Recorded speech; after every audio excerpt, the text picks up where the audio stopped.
Hi friend, ಎಲ್ಲರೂ ಹೇಗಿದ್ದೀರಾ? ಗಣೇಶ ಹಬ್ಬ ಆದಮೇಲೆ ವಿಡಿಯೋಗಳು ಅಪ್ಲೋಡ್ ಮಾಡೋ ಅಂದರೆ ಜಾಸ್ತಿ ವಿಡಿಯೋಗಳು ಅಪ್ಲೋಡ್ ಮಾಡೋಕ್ಕಾಗಿಲ್ಲ. ಅನ್ನೋದು ಊಬರ್ ಪ್ರಾಬ್ಲಮ್ ಆಗಿದ್ದಕ್ಕೆ ಗಾಡಿಗೆ ಬೇರೆ ನಿಂತು ಬಿಟ್ಟಿತ್ತು. ನವರಾತ್ರಿ ಹಬ್ಬದ ವಿಶೇಷವಾಗಿ ನಮ್ಮ ಫ್ರೆಂಡ್ ಕಡೆಯಿಂದ 10 ದಿನ ಟ್ರಿಪ್ ಇದೆ ಅಂತ ಹೇಳಿದರು ಸ್ಟಾರ್ಟಿಂಗ್ಗೆ ಅವರು. ಹಾಗೆ ಆ ಟ್ರಿಪ್ಪಿಗೆ ಬಂದಿದ್ದೆ. 22ನೇ ತಾರೀಕಿಂದ ಚಾಲು ಮಾಡಿದ್ದೆ ಟ್ರಿಪ್ಪ.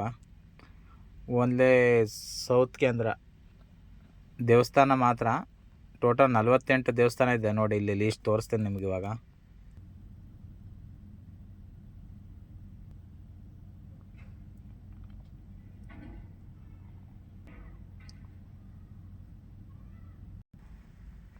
ನೋಡಿ ಫ್ರೆಂಡ್, ತೋರಿಸ್ನಲ್ಲ ಅದೇ ಲಿಸ್ಟು. ಇವಾಗ 3 ದಿನ ಆಗಿದೆ, 9 ದೇವಸ್ಥಾನ ಮುಗ್ದಿದೆ ಆಲ್ಮೋಸ್ಟು. ಇವತ್ತು ಬಂದು ಹೊರನಾಡಲ್ಲಿ ಹಾಲ್ಟಿಂಗ್ ಮಾಡಿ ನಾಳೆ ಉಡುಪಿ ಕುಂದಾಪುರ ಸೈಡ್ ಹೋಗಿ ಹಾಗೆ ಮಂಗಳೂರು 3 ದಿನ ಹಾಲ್ಟಿಂಗ್ ಇದೆ ಅಲ್ಲೇ. ಅಂದರೆ ದೇವಸ್ಥಾನದ ವಿಡಿಯೋ ಎಲ್ಲ ಆಲ್ಮೋಸ್ಟ್ ನಾನು ಹೋಗಿರೋದು ದೇವಸ್ಥಾನದ ವಿಡಿಯೋಗಳು ಮಾಡೇನೆ. ಅಂದರೆ ನಂದು ಯೂಟ್ಯೂಬ್ ಚಾನಲಲ್ಲಿದೆ, ನೋಡ್ಕೊಳ್ಳಿ ಫ್ರೆಂಡ್. ಪ್ಲೀಸ್ ಸಬ್ಸ್ಕ್ರೈಬ್ ಮಾಡಿ ಇಷ್ಟ ಆದರೆ ವಿಡಿಯೋನ. ಅಂದರೆ ದೇವಸ್ಥಾನದ ಒಳಗಡೆ ಮೊಬೈಲ್ ಅಲೌಡ್ ಇಲ್ಲ, ಅದಕ್ಕೋಸ್ಕರ ಯಾವುದೂ ವಿಡಿಯೋಗಳು ಮಾಡೋಕ್ಕಾಗ್ತಾಯಿಲ್ಲ.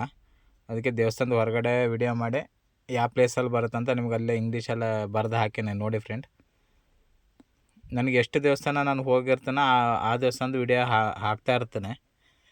ಪ್ಲೀಸ್ ಫ್ರೆಂಡ್, ಇಷ್ಟ ಆದರೆ ನೀವು ಬನ್ನಿ. ದೇವಸ್ಥಾನ ಎಲ್ಲ ತುಂಬ ಚೆನ್ನಾಗಿದೆ, ನಾನು ಈಗ ಹೋಗಿರೋ ದೇವಸ್ಥಾನ ಎಲ್ಲವ.